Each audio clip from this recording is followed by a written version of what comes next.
Aqui em algum lugar. Aqui colocados, tá? A Diana já me mandou aqui um WhatsApp. Vou só aqui tentar localizá-la, que eu não estou vendo ela aqui.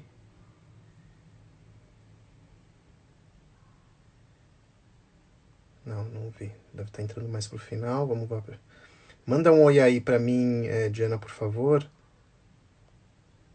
para eu ver vocês. Aqui, deixa eu ver se eu consigo visualizar aqui. Se aparece aqui. Apareceu aqui, já achei. Ótimo. Apareceu, vamos aguardar. Prepararam, né? Preparam caneta, papel. Oi, boa noite. Então, Estão Então, me ouvindo? Tudo bem? perfeito. perfeito. Ai, que Ele bom, está até gente, que bom. fazendo um Ó, eu jogral. vou falar para vocês que nossa última live foi um sucesso absoluto no YouTube. Assim, quem perdeu, tá lá no YouTube, tá bombando, um monte de escolas me ligando, pais falando que foi demais e fiquei super feliz porque acho que o pessoal tá curtindo e tá podendo também pensar sobre alguns assuntos, né? E hoje, não sei se a gente fez assim, sem querer querendo. Olha que coisa, que Pilar. sintonia, que bom acaso. Eu sei que vocês não são junguianos, mas é uma boa.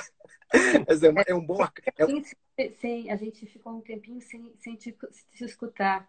Aí eu Antes de. falei, eu Ah, falei, eu falei, Diana, que assim, por acaso a gente marcou nossa live hoje, dia 23 de abril, sem hum. pensar quando a gente marcou que hoje é o dia do livro. Hoje é o dia do livro. E Oh, além, É uma coisa mais importante que isso. e É o além de dia de ser. São Jorge. Não, não escutei, Mário, pode falar? É dia de São Jorge.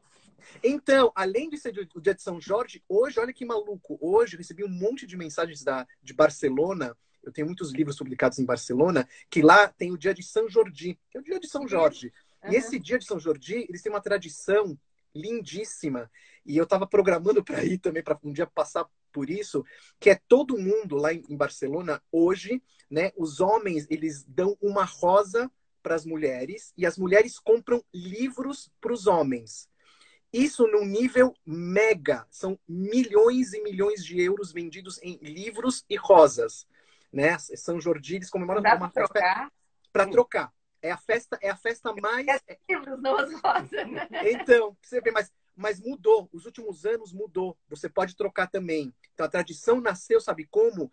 Das rosas do São Jordi, porque hoje também é o dia do falecimento, da data de falecimento do Shakespeare e do Miguel de Cervantes. Dos dois, É 23 de abril. verdade. O Borges comentava isso, de que eles morreram no mesmo dia. E não é louco. Hipoteticamente, né? E a gente vai fazer uma live sobre livros sem nosso inconsciente saber disso, ou sabendo disso.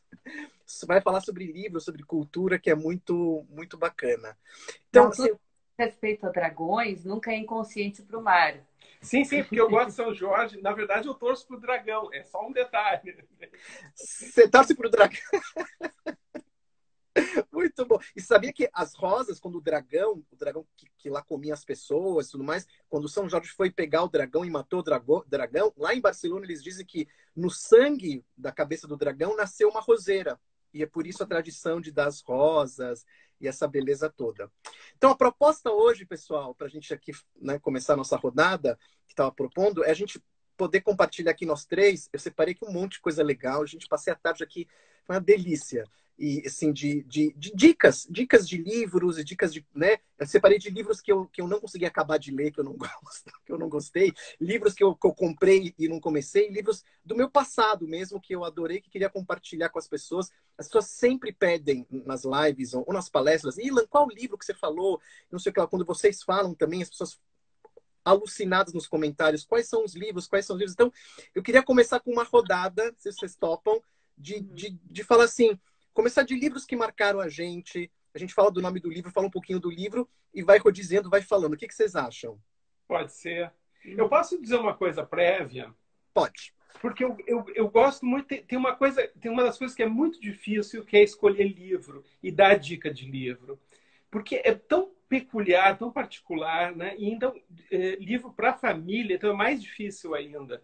Eu gosto de dar depoimento das coisas que eu fiz e que como me atravessou.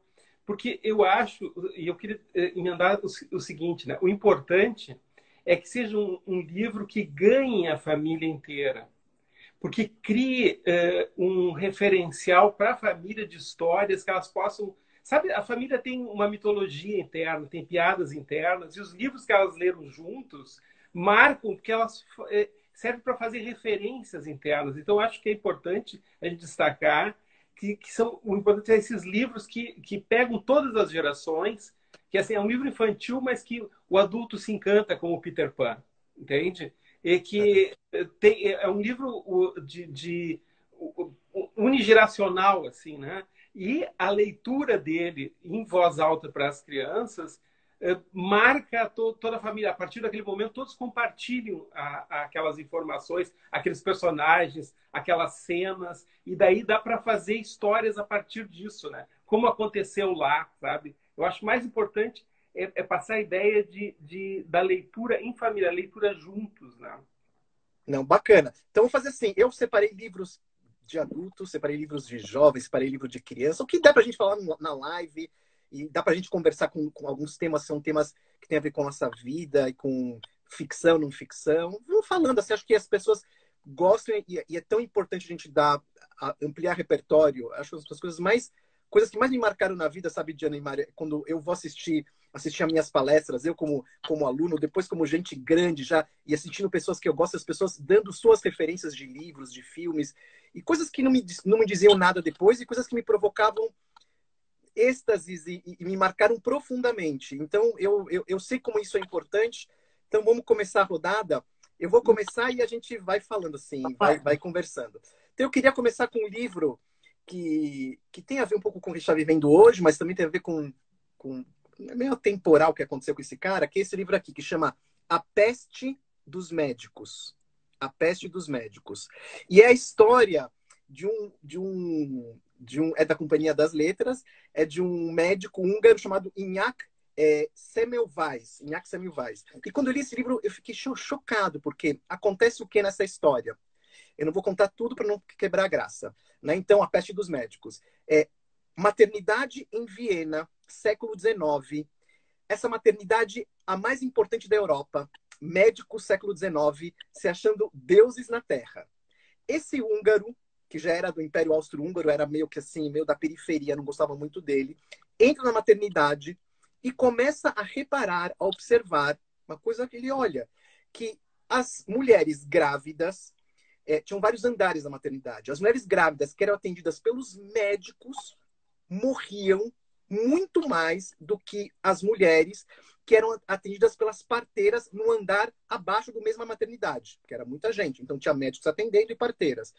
E ele não conseguiu entender por quê. Tinha aquela febre puerperal, uma coisa assim que puerperal, é.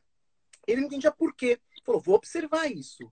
E ele começou a chegar perto e viu algo que chamou a atenção dele, que era o seguinte: os médicos que atendiam as mulheres grávidas, antes de atendê-las, eles iam para o subsolo com seu professor, mexiam em cadáveres com as mãos, sem luva, mexiam, tocavam, saiu, ele foi seguindo, voltava pro quarto da mulher grávida e mexia com aquelas mãos na mulher grávida. Então enfiava com aquela mão cheia de bactérias, enfiava a mão nela, né, na aula com os estudantes, e essa mulher depois ela morria de infecção generalizada. Quando você fazia o corte na mulher para ver a causa da morte, eles viam que estava tudo branco, que era o pus. Então diziam, não, é o leite, os médicos, não, é o leite, que não sei o que lá, inventava os miasmas, tinha que abrir a janela.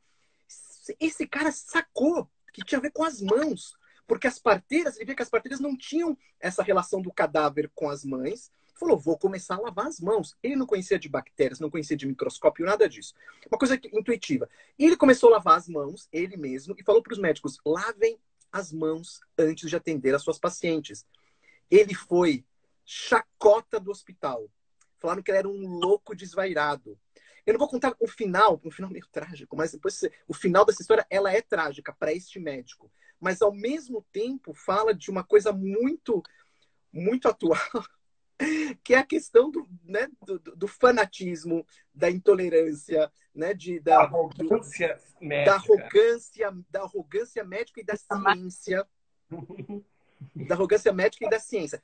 Vocês conheciam essa história? Já passou assim alguma vez essa história? Famosa na história da medicina. E é uma história que não termina tão bem, né? Porque... O Willett que não é para contar o final. Ok. Eu quero seguir a rodada porque eu acho que nós andamos no mundo das bactérias. Tem um livro que eu reli agora para o nosso encontro, que é uma leitura juvenil minha, que é A Guerra dos Mundos. A Guerra dos Mundos é um livro escrito pelo H.G. Wells, não confunda com Orson Welles, em 1898, bem no momento em que estavam, na verdade, sendo descobertos os vírus, mas ainda não tinham, acho que estavam mal e mal sendo nomeados. O detalhe é que o H.G. Wells, no começo da carreira dele, foi professor de biologia. E ele narra uma coisa que é tão metafórica da nossa situação agora, que chega a ser arrepiante. E a minha memória dizia respeito a vírus, depois eu descubro que no livro ele se refere a bactérias, mas eles não tinham essa diferenciação tão clara no momento. Ele narra o seguinte, é uma invasão marciana na humanidade. E os marcianos são muito superiores tecnologicamente a nós. Eles nos esmagam. Qualquer exército, destroyers, qualquer coisa que a gente quisesse fazer para se opor a eles, a gente era dizimado, assim, como se fosse um formigueiro. Aliás, ele usa essa imagem. Nós somos para eles um formigueiro. E é muito bonito porque eles são... o Marx sempre está implicando que os marcianos, os extraterrestres, são sempre antropomórficos, né? Que tem 2 braços, 2 pernas, etc. Os do H.G. Wells não, eles até têm 2 olhos, algo que se parece com 2 olhos, mas eles são uma maçaroca amorfa, só com alguns tentáculos. Tentáculos, eles têm cérebro, né? Alguns suaves tentáculos em torno de uma boca. Então, eles são muito menos autocentrados no sentido dos humanos do que muitas ficções que vieram depois. E o lugar onde eles se movem, toda a mobilidade deles, porque aí é muito engraçado, todo mundo minimizava, os marcianos chegaram, mas eles são umas coisas molengas, eles não conseguem se mexer. Com a nossa gravidade, eles não representam nenhum risco para nós. A gente viu, eles são uma espécie de pasta marrom, com tentáculos, eles não vão conseguir nem olhar para nós. Então, nós vamos dizimá-los, né? Só que aquelas pastas marrons, elas constroem umas máquinas que parecem aranhas, elas dão origem a quase toda ao lugar de onde o George Lucas bebe para construir aqueles tripódes que se mexem, boa parte dos veículos do Guerra nas Estrelas bebe nesse imaginário do H.G. Wells em 1898.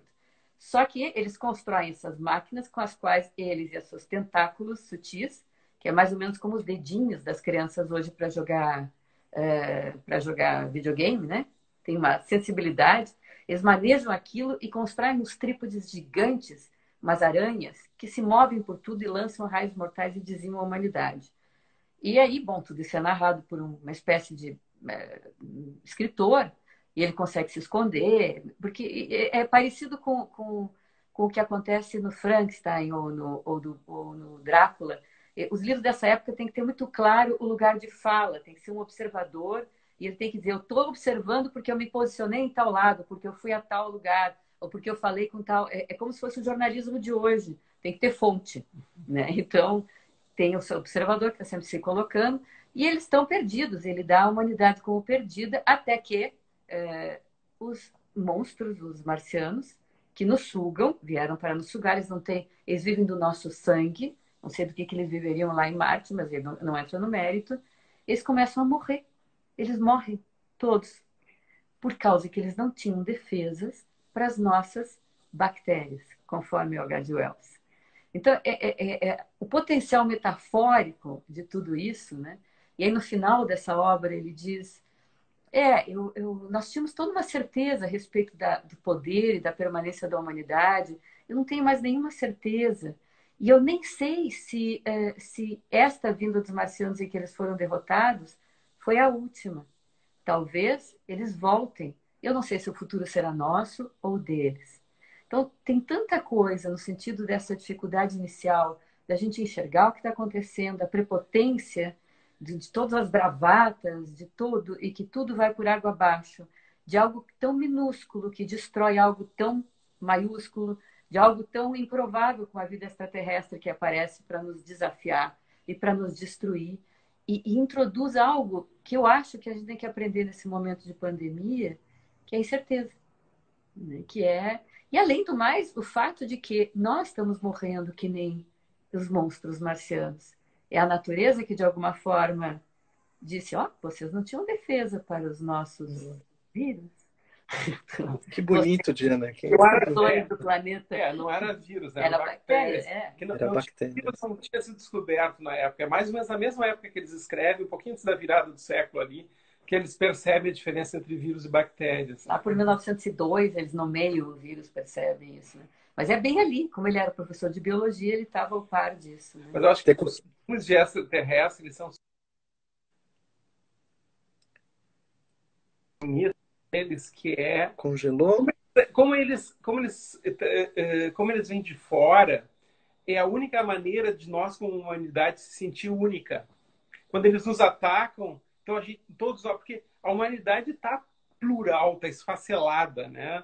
Não tem ideias comuns, não tem uma utopia comum, não tem nada comum. Bem que podiam chegar os invasores alienígenas para a gente se sentir mas juntos. Mas eles chegaram, se chama Covid. Não, mas o Covid não está o suficiente. O Covid ainda não está o suficiente para... Não produziu, né? O Covid é um monstro da natureza. É a natureza nos atacando como humanidade, mas a gente ainda não se sente... O Covid não deu para a totalidade das pessoas essa ideia. Né? O que tem de teoria paranoica, que o vírus é chinês. As pessoas na Inglaterra estão queimando torres de telefonia, achando que é o 5G que traz o vírus. Sim. Não é só maluco aqui que a gente tem, né? A gente detrás. Mário, vocês assistiram Years and Years da HBO? Não. Não, é obrigatório. Vou passar por WhatsApp por vocês. Não, eu sei que está na nossa lista. Está na nossa lista. Todo mundo falando muito. Posso falar assim? É uma coisa assim, é de arrepiar, porque é um filme, é uma distopia, mas o final, assim, é um lixo. Acho que eles estragaram, mas até o final é maravilhoso. O final, para variar, a parte mais difícil de uma obra, eles estragaram tudo, mas até o final é brilhante. E acontecem coisas exatamente que está vivendo agora. Eles fazem uma projeção. O Freud, ele dizia, né, que os artistas sempre estão à frente, né, da ciência.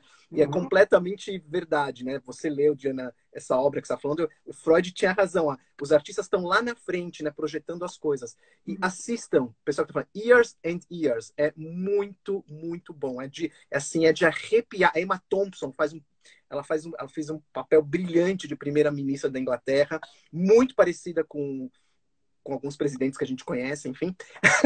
É muito, muito, muito bom. Muito bom. Mário, qual é o seu livro, Mário?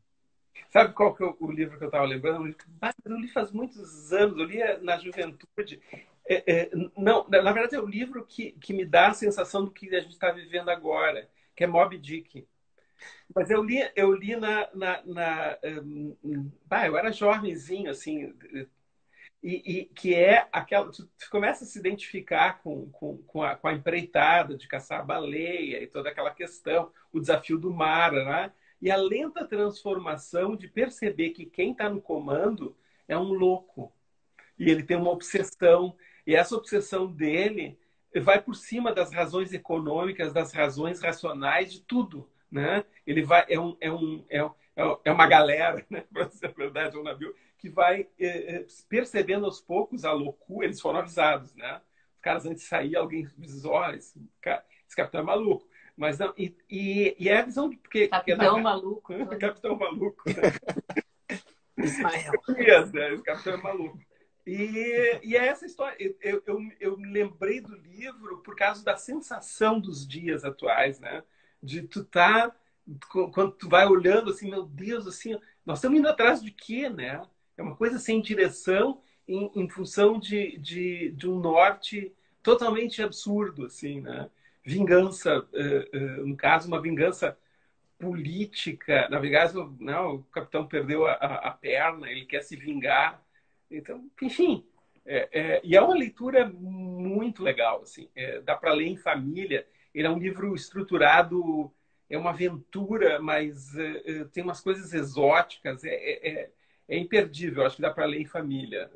Moby Dick. E o Melville é engraçado, né? Engraçado não é triste, mas é interessante para quem trabalha com literatura conhecer um pouco a biografia dos autores, porque ele, quando ele fez a obra dele, foi um fracasso absoluto. Ele vendeu 300 exemplares em vida e morreu pobre, morreu alcoólatra, assim, uma coisa terrível. E o livro virou um clássico e vende milhões e milhões até hoje, e ele não conseguiu ver isso, né? Ele teve uma vida muito, muito difícil, o Melville, nos Estados Unidos, e a obra dele permaneceu, né? Ele não conseguiu ver isso, mas que é interessante.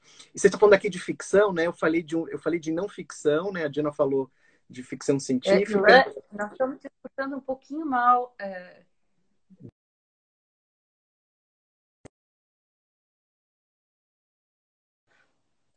Aqui. Vamos ver se melhora. Agora que eu troquei para 4G aqui, ver se melhora um pouquinho. Eu posso fazer o mesmo. Eu acho que eu vou fazer o mesmo. Eu tirei o Wi-Fi e vamos ver aqui. Pronto, estamos de 4G para... melhorou. 4G, porque se fosse 5G, nos contaminaria. Né? 5G tá?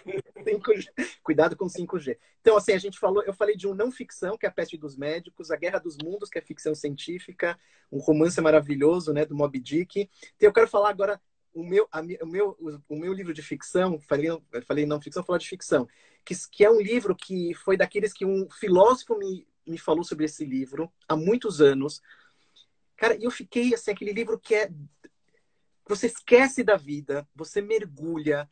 É difícil encontrar uma pessoa que conhece esse livro e fala que não gostou. Eu nunca ouvi. Nunca disse, não gostei. Todos que conhecem amam. Eu dei de presente para um monte de pessoas. Fui procurar outros livros desse mesmo autor, que eu conheci ele como uma figura intelectual, jornalista americano, que é o Gore Vidal. O Gore Vidal, ele é parente... Ele é o Gore Vidal. Ele é parente do Al Gore, alguma coisa. Morreu. O Gore Vidal morreu faz tempo. É polemista, jornalista, super intelectual. E ele escreveu 2 romances históricos que eu simplesmente enlouqueci. Eu lembro, faz muitos anos, mas eu lembro que eu tinha delírios com o livro, porque assim, é de uma imaginação. São romances históricos, mas é tão imaginativo, tanto conhecimento. Esse livro que eu estou falando, esse primeiro que eu li dele, chama Criação, né, do Gore Vidal, um livro bem antigo. Eu nem sei se tem, deve ter em sebo, né? E a história que ele conta, que ele cria esse romance histórico, é um dos séculos mais importantes da face da Terra, que é o século 5 a.C., onde tudo aconteceu. Né? Surgiu Buda, Sócrates, grandes filósofos na Ásia, né? Péricles, a democracia ateniense, 5 a.C. Foi uma época bem interessante em vários cantos do mundo. Então ele faz uma narrativa através dos olhos de um neto de Zoroastro, que era o Ciro. E esse neto de Zoroastro, ele vira embaixador de Xerxes, o rei da Pérsia. E começa a viajar pelo mundo esse cara e se encontrar com figuras como Lao Tse, como Confúcio, como Sócrates. Sócrates era um pedreiro. É um papo, assim, é tão engraçado. Ele se encontra com... E vai falando de conhecimento, diálogos inteligentérrimos, de uma profundidade realmente de conhecimento. O cara tem um conhecimento tão vasto do mundo, esse Gore Vidal. Depois você foi investigar o livro realmente lá fora é muito, muito conhecido. Então, assim, quem gosta de história, gosta de romance, né, gosta de cultura, livrão, imperdível. E eu comprei, quando eu fui comprar ele, fui já de comprar, vou falar rapidamente, que é uma dupla que eu fiz, que eu amei, que é o Juliano, também do Gore Vidal, que é o Juliano foi imperador romano, que ele ficou assim 2 anos no poder, só 2, 3 anos. E esse cara que veio depois de Constantino, ele queria acabar com essa coisa de cristianismo. Fala assim, esse cristianismo tá com nada. Ele chamava dos caras que gostam de ossos, aquele Galileu, vamos voltar pro paganismo. A relação era bem mais tranquila. Ele tem toda uma teoria da questão dos deuses. Falou, não, vamos acabar com esse... E começa a reverter tudo, a tirar o cristianismo do Império Romano. Isso dá um bafafá danado, uma confusão. E ele conta isso nesse livro, faz um romance histórico da vida dele. E é bárbaro, né? Assim, uma história também... Assim, é uma coisa assim deliciosa, deliciosa. São 2 livros que eu quero recomendar para o pessoal. Repete o nome: Juliano, do Gore Vidal, e Criação. Depois vocês veem depois na repetição. Diana, sua Ele vez. usava pagar pela história, né? É. Uhum. Eu estava pensando sobre a ideia do livrão. Vocês estão me escutando? Tá me Sim, ouvindo? sim, sim. A história do livrão, eu sou uma leitora muito lerda, né? Muito lerda. Esse livro aqui, por exemplo, o, o De Amor e Trevas, Não eu sou uma acredito. leitora, Sério, Amos Oz, eu também eu tenho sou uma aqui meu Amos leitora Oz. tão lerda que eu vou colocando aqui as várias entradas que eu faço no livro. Então, eu estou lendo esse livro desde 30 de dezembro de 2018. É, é. Não, não. A leitura iniciada em algum momento deste ano, de dezembro de 2018, foi retomada no primeiro dia de 2019, porque ele morreu no primeiro dia de 2019. Aí depois eu deixo e retomo agora em março de 2020. E assim, agora, acho que eu talvez acabe ele. Mas o que eu queria falar, esse livro é absolutamente lindo. Para mim, é uma coisa importante, assim, eu nunca sei direito o que fazer com o meu judaísmo, então o Amos Oz, que é um sujeito que se perguntou isso, acho que a vida inteira, me ajuda a conduzir um pouco dessa questão. Eu gosto de ler e viver coisas que me levem a mundos completamente diferentes, e eu acho Israel um lugar que não é exatamente nesse planeta, esse pessoal tem uma subjetividade claro, tem muitos lugares no mundo assim, mas Israel me chama a atenção porque seriam pessoas muito parecidas comigo, que são judias, mas ao mesmo tempo são absolutamente diversas, né? Porque eles têm essa criação coletivista, essa relação com o país tão diferente de nós. Assim, e o Amos problematiza isso. Mas eu queria falar mesmo era sobre o assunto do livrão, porque eu passei alguns anos dentro da Montanha Mágica. Isso que eu não lia tudo, porque quando eles começavam a discutir filosofia, eu dava uma puladinha, né? Porque é que nem no Senhor dos Anéis, quando os anões começavam a cantar. Os anões começavam a cantar, né? Então, eu li e eu pulei até algumas páginas, mas eu fiquei muito tempo. E eu tinha um gato na época, que era o Koshka, um gato cinza. E o gato, ele era bem possessivo de mim, mas ele não era possessivo da casa, porque naquele tempo a gente criava gato solto. Ele andava por tudo que é lado e só voltava quando ele tinha meia orelha, zero olho, estava todo, né, de tanto brigar. E naquele momento, acho que ele estava se recuperando de alguma briga, então ele andava por casa, mas ele não tinha hábito de fazer xixi para marcar território, apesar de que naquela época a gente não castrava gatos, eles criava solto. E aí, um dia, eu começo a procurar. Eu estava sempre lendo aquele livro, né? Sempre lendo aquele livro, sei lá, sempre lendo aquele livro, e nunca avançado. Aí, um dia, eu começo a procurar onde que o Koshka tinha urinado, né? E procura. E ele tinha feito xixi no meu livro. Uau! E ele tinha feito xixi no meu livro, só naquele livro, e mais nada, que era uma conduta fora do padrão, porque ele marcou um lugar. Gatos urinam para marcar lugar. E eu morava naquele lugar. Então ele quis marcar um lugar que era meu, que era o livro. E essa é a figura do livrão. Eu sempre tenho algum livrão ao qual eu posso estar sempre voltando, que é uma espécie de. Inclusive, o Amos Oz escreve isso de um jeito muito bonito, que os livros são amigos pacientes, que eles ficam nos esperando, às vezes, por anos, que a gente os descubra, ou que a gente. É muito engraçado ter encontrado ele dizendo isso, quando ele é isso para mim neste momento. O que foi a Montanha Mágica, o que foram vários outros. Né? Então, eu acho que o livrão, ele é um lugar. Ele nos leva a lugares inusitados, ou momentos históricos inusitados, mas ele em si é um lugar ao qual a gente pode ir e vir. Por isso que é tão importante essa coisa até dos livros inacabados, porque são lugares e histórias e amigos a quem a gente sempre pode retornar. Não sei. Nossa, que lindo. Sabia, Diana, que isso dá um livro infantil aqui. Eu tô pirando, você falou do gato, xixi, livro. Acho que eu vamos fazer um livro infantil junto aqui, porque isso dá uma baita história. É sério, uma baita história. Porque eu tenho certeza que aquilo era um lugar. O livro estava sempre lá. Tá. Vocês querem livrão, então. O livro que a gente leva para uma ilha deserta, é isso? O meu livro que eu levo para uma ilha deserta é Heródoto, História de Heródoto. Adoro. porque é um livro que ele conta um fato histórico, né? Ele conta a história da luta da Grécia contra a Pérsia. A Pérsia era o império da época. E aí eles dominavam o mundo inteiro, eles ocorrem tentar dominar também a Grécia. E se revela uma péssima ideia, depois a gente sabe, né? Então ele conta a história, que é uma história que, quando a gente começa a ler isso, é um livro que conta uma história que é uma virada de esquina da história do mundo. Porque na medida que a Grécia vence, ela se torna um império, muito mais um império cultural do que qualquer coisa, e nos deixa um legado, né? Ela apaga o Império Persa e nos deixa esse legado.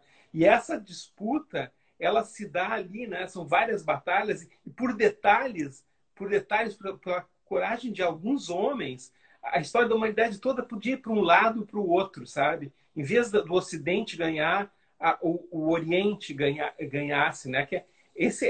O Ocidente e o Oriente é o Fla-Flu das guerras, né? Da antiguidade, né? Então mas e tem uma coisa, né? Não é só, ele não te conta só essa história das batalhas, dos personagens, dos homens. Ele vai entremeando a história grega e mistura lendas, histórias fantásticas, contado como se fosse verdade. Não tem uma distinção bem clara do que é realidade, fantasia, né? Às vezes aparece a realidade dura, né? A batalha tal, no dia tal, aconteceu aonde, mortes, e às vezes volta a história da origem de um rei, e de como ele chegou ao poder, e de como... É incrível. É um livro que não para de fascinar. Primeiro, ele é enorme, né? Uma bíblia. Cheio de histórias pequenas, maravilhosas, que você não vai esquecer nunca. Tem histórias horripilantes. Para mim, a história mais horripilante dali é a história de um eunuco que se transformou num... Ele era muito inteligente, né?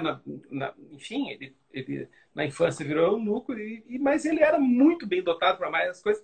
E ele foi virando secretário de um rei, e vai, cresce, cresce, cresce.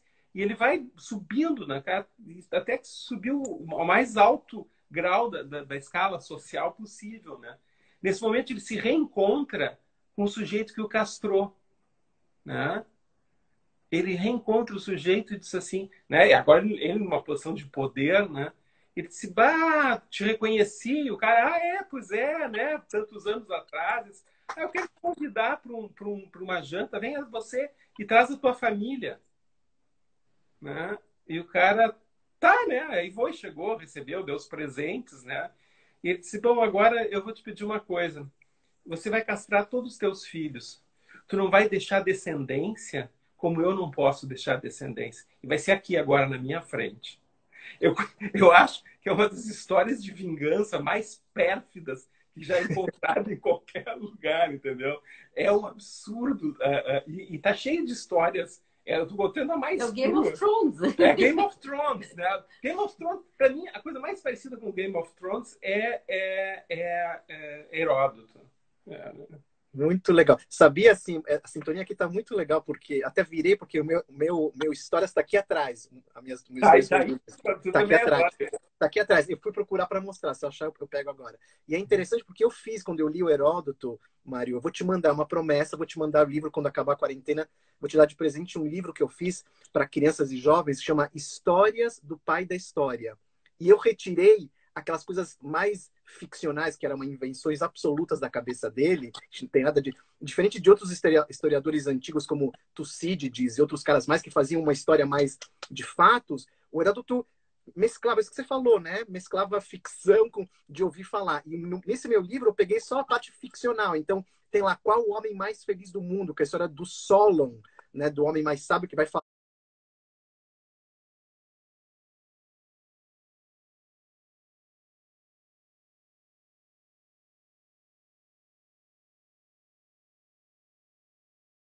com o rei mais rico, e o rei mais rico pergunta, Solon, eu sou o homem mais feliz do mundo, mais rico do mundo. Ele fala, não sei, você ainda não morreu, não dá para saber. Enfim, uma história maluca. Qual o homem mais sortudo do mundo? A história daquele rei que tinha tanta sorte que pegou um anel, jogou no mar, e aí pescaram um peixe, o anel estava dentro.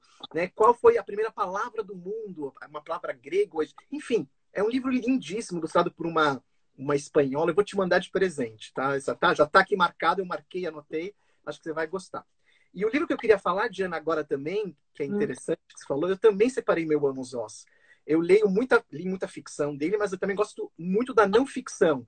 E para mim, um dos livros mais brilhantes dos últimos anos dele, e tem a ver também com o nosso tempo, é esse aqui, não sei se chegou aí, se você leu ou você viu, não deve ter visto nos jornais, que é Como Curar um Fanático. Eu li esse.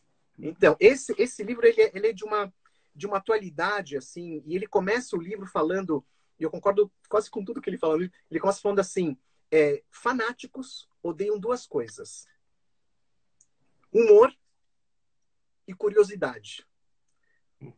Pega um fanático, ele provavelmente não tem humor e é bem pouco curioso. E ele vai desenvolvendo esse olhar sobre a literatura, o fanatismo. E ele diz, por exemplo, também nesse livro, uma coisa que me pega bastante, eu falo bastante durante anos, tenho falado sobre isso, politicamente correto e tudo mais, que a boa literatura, para o Oz nesse livro, ele fala que a boa literatura para ele, ela não pode ser panfletária. A boa literatura, ela não pode querer reformar o mundo. Isso deixa para os filósofos, deixa para os sociólogos. Ele fala que a boa literatura na visão dele, abre um terceiro olho. Ele usa essa imagem, abre um terceiro olho, né, na nossa mente. E para que serve esse terceiro olho? Ele fala que o terceiro olho serve para a gente. Ele fala muito dos livros antigos, né? Serve para que. Ele chama isso, né, de que mesmo uma visão antiga, ela contém um instante de nascimento, né? Tô aqui colando aqui uma frase que eu adoro dele. Então, o terceiro olho serve para isso, para a gente ler a literatura, parecer que é algo muito distante da gente, mas ao mesmo tempo está muito próximo. Essa é também uma das funções da literatura. Esse é o terceiro olho. E mais uma coisa que também me chama bastante atenção no livro, é curtinho, dá para ler, que também eu gosto muito quando ele fala isso, e tem a ver com isso, ele fala sobre que ele tem certeza, diferente de sociólogos que ele coloca, alguns filósofos, da existência do mal. Ele fala, eu tenho certeza que o mal existe. Eu tenho certeza que ele existe. Existem gradações do mal. E é importante a gente saber essas gradações do mal. Né? A maldade ela tem várias gradações. E se o mal existe, a gente precisa se colocar, né, numa posição de se contrapor ao mal. Porque se a gente nega o mal cresce. Se o mal não existe, ele cresce e surfa à vontade. A gente tem que colocar até essa clareza. É um livro curto, profundo, brilhante e vale a pena quem quiser. Tem muito, muito atual. Muito, muito atual. Ele trabalha muito as questões psicológicas também. Ele fala sobre o fanático, o fanático é aquele cara que sabe mais do que você o que você precisa. O fanático, ele quer o seu bem mais do que você mesmo. Né? E ele diz também que o fanático, normalmente, ele vai destruir, isso é bem psicanalítico também, ele vai destruir aquilo que ele mais deseja. Então, o cara, quando ele fala assim, o cara vai se explodir num lugar, é porque ele não suporta a liberdade, não suporta a emancipação feminina, ele não suporta a sexualidade livre, então ele quer matar aquilo que mais ele deseja. O fanático, ele quer matar aquilo que provoca nele esse desejo. Isso são os caras que são os homofóbicos da vida, fanáticos e tudo mais. E, na verdade, a gente sabe, né? Quem trabalha com psicologia sabe o que está por trás disso, né? Então, ele quer exterminar aquilo que ele mais quer. E, normalmente, esses caras realmente são sem humor, né? Eles odeiam humor. Odeiam. Jogam um coquetel molotov em Porta dos Fundos, né? Então, é gente que detesta o humor mesmo, né? Então, eu quero voltar para as pequenas coisas. Estão me ouvindo? Sim. Eu tô contigo um pouquinho entrecortado. Melhor agora. Eu quero... as pequenas coisas, eu vou recomendar 3 autores. 2 mulheres e um homem. As 2 mulheres são a Lúcia Berlim e a Clarice Lispector. A Lúcia Berlim é uma mulher que também não conheceu muito do seu sucesso, é uma norte-americana, com uma vida bastante confusa, uma mulher belíssima, como Clarice, e é uma mulher que narra coisas ela lembra também uma outra, que é a canadense Alice Munro. Eu sempre me perguntei por quê. Clarice, Alice Munro, que vocês conhecem, por exemplo, é a que dá origem ao filme Julieta, que o Almodóvar conta tão belamente, usando 3 contos. A Lúcia Berlin tem um único livro grande publicado no Brasil que se chama Diários da Faxineira, que é uma história mais linda e mais humana do que a outra. Bom, da Clarice nós conhecemos boa parte da obra. Essas mulheres, eu sempre me pergunto por que as mulheres são tão boas contistas? Ou por que nós temos tantas belas histórias em conto dessas mulheres, pelo menos as que eu gosto.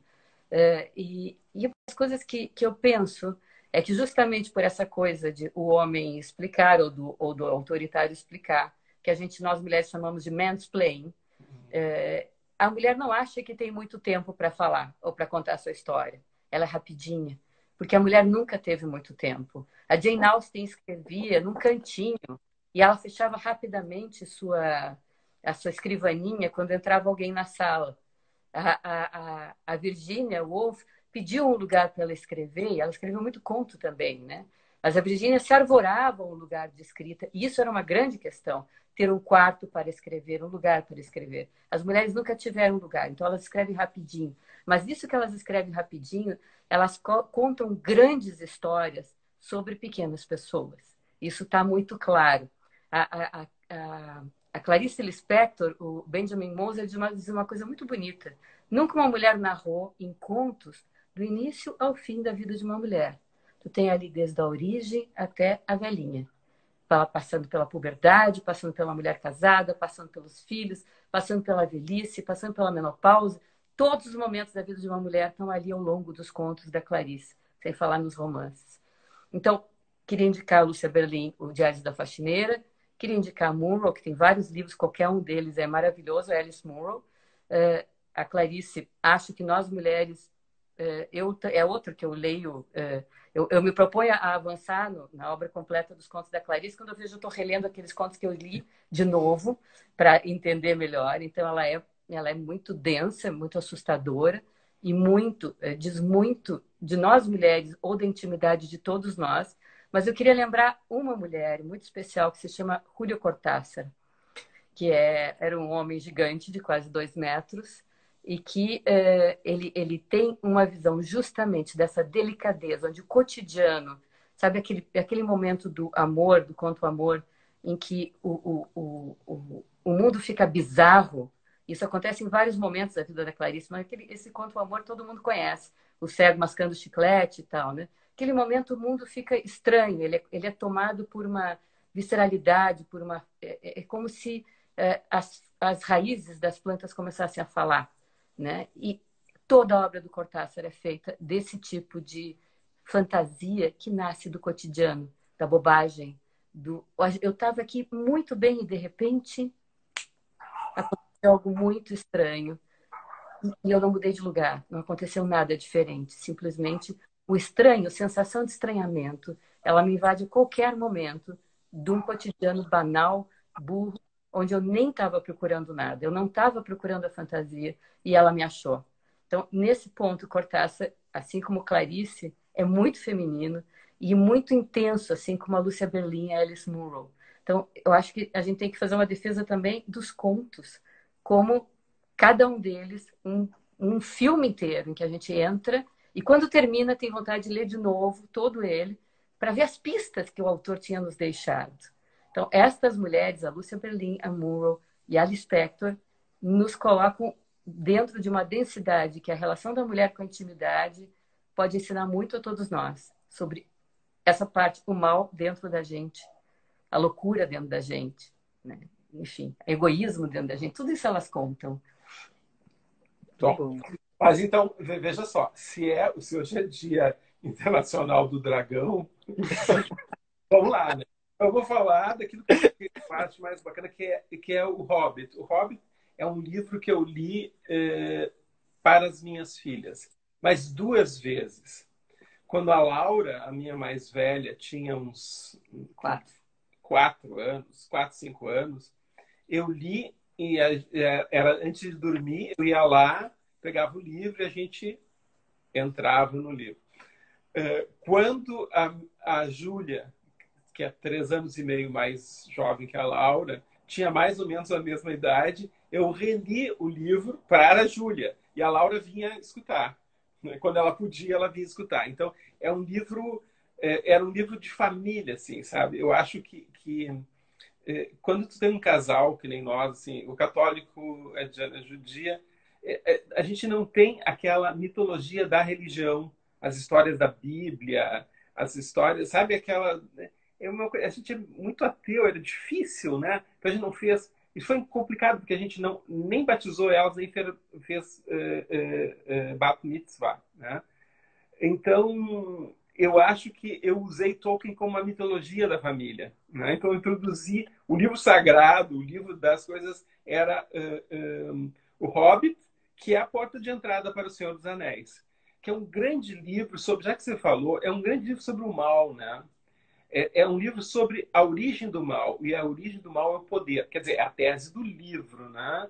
Que, ou seja, que o poder corrompe e que o poder absoluto corrompe ainda mais, né? Então, é a questão... O herói é um herói que luta para abdicar de um poder.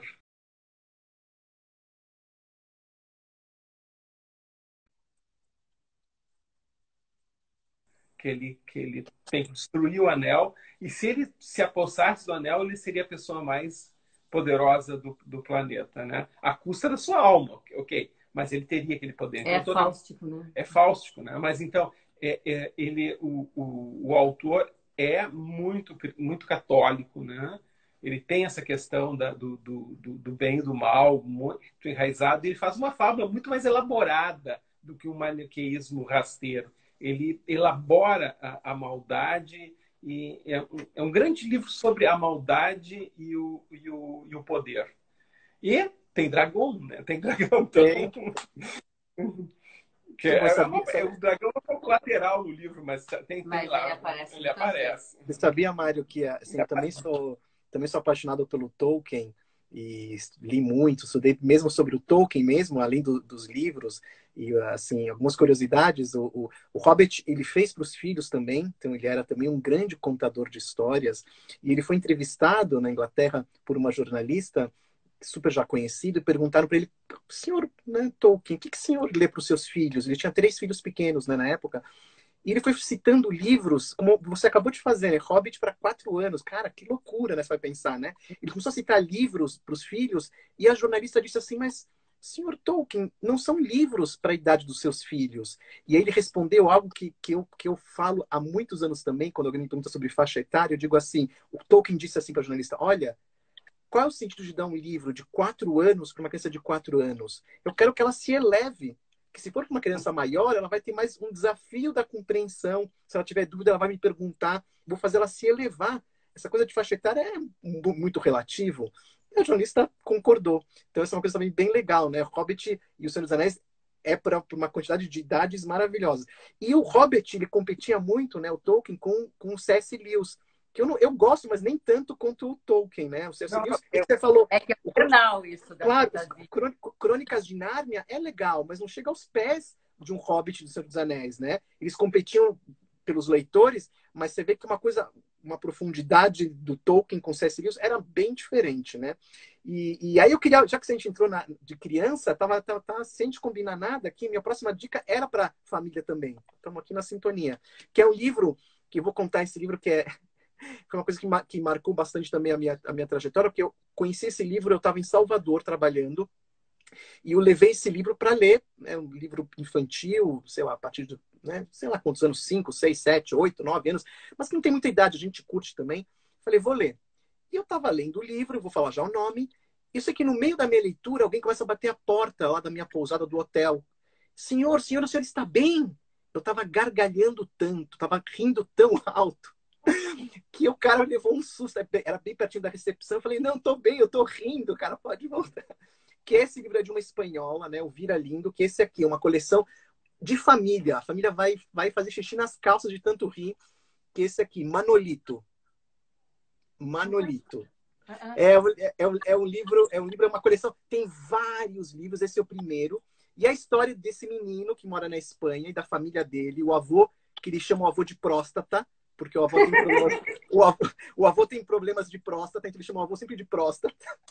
Né? Ele tem um irmão, que é um bebezinho que a gente chama de imbecil, né? É o imbecil que tá chegando. Tem o orelhão, que é amigo dele. Tem, enfim, personagens maravilhosos, uma família espanhola, mas é de morrer de rir. Tem uma cena que nunca vou esquecer, tá? Ele e o avô andando na rua. E de repente eles reconhecem, começam a andar na rua, vêm, passam por um restaurante, reconhecem uma mulher que seria a Fátima Bernardes da Espanha, uma jornalista que está toda noite. E eles começam, os dois encostam a cabeça na janela do restaurante para ver a mulher, e a mulher fica olhando eles. E eles não saem. E a mulher começa a ficar incomodada. E eles não saem. Aí um cara sai para fora do restaurante e diz: o que vocês estão fazendo? Eu falo: não, a gente está olhando essa pessoa que é famosa. Ela está falando para vocês saírem, não, a gente não vai sair.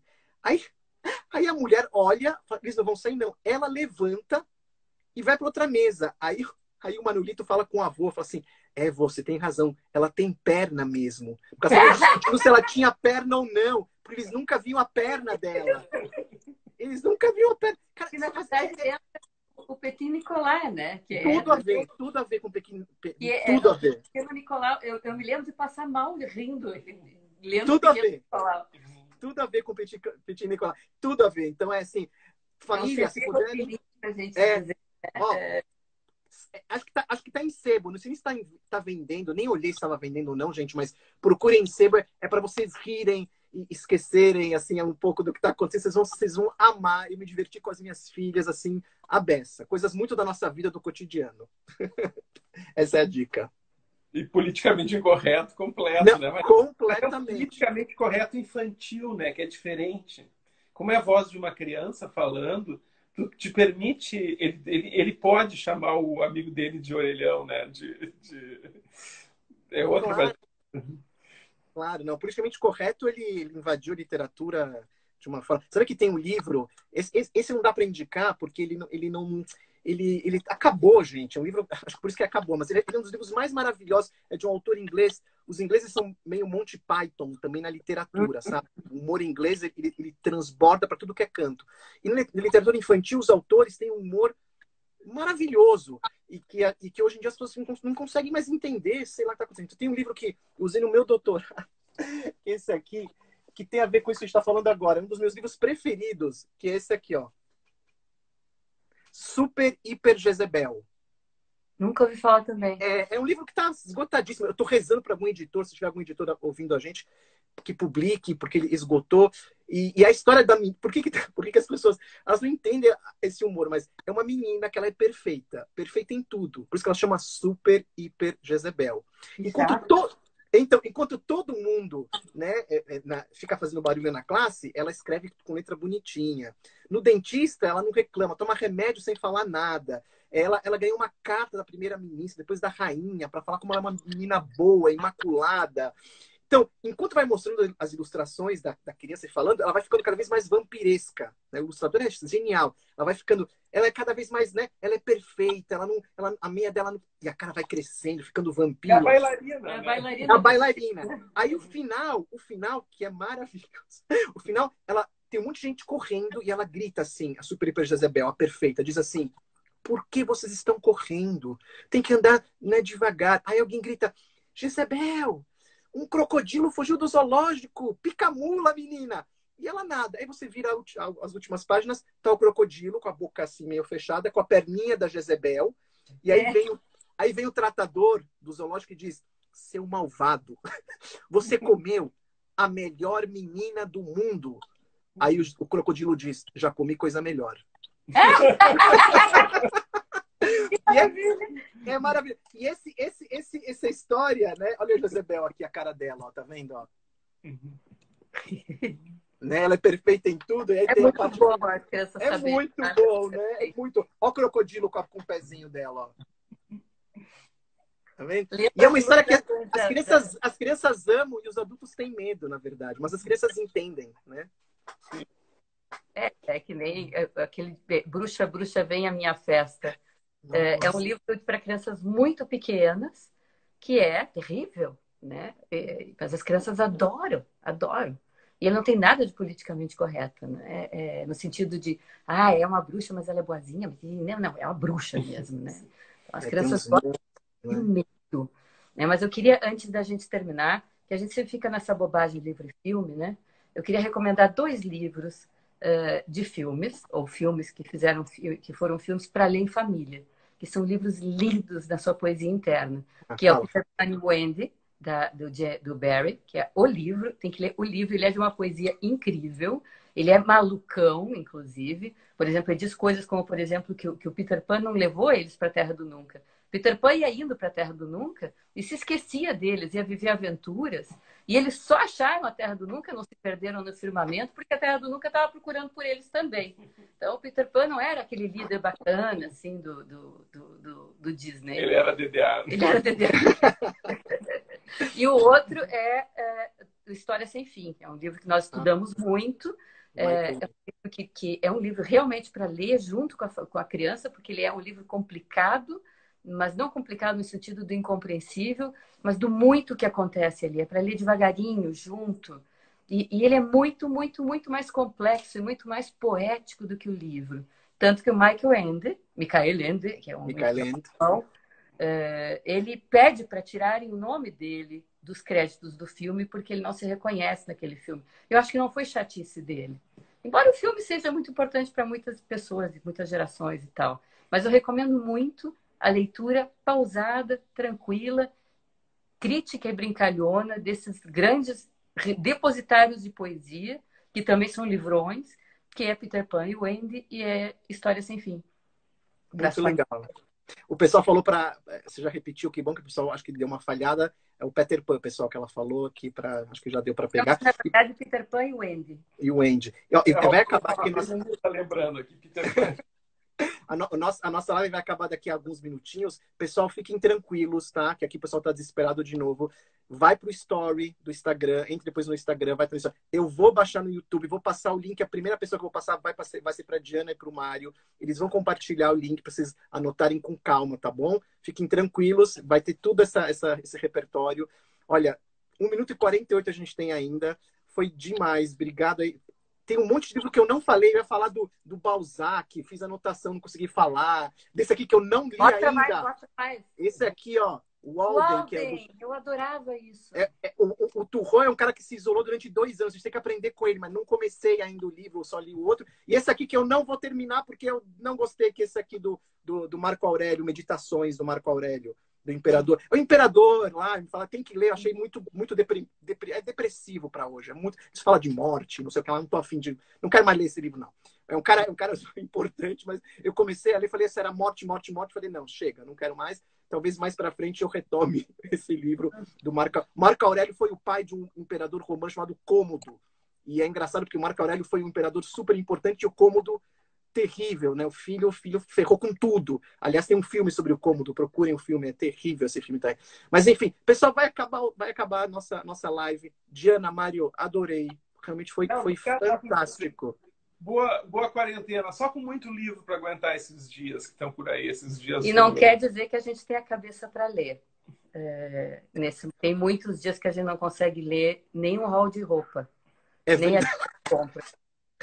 É verdade. Tem um gasto psíquico de aguentar dias duros. São dias muito estressantes que nos consomem.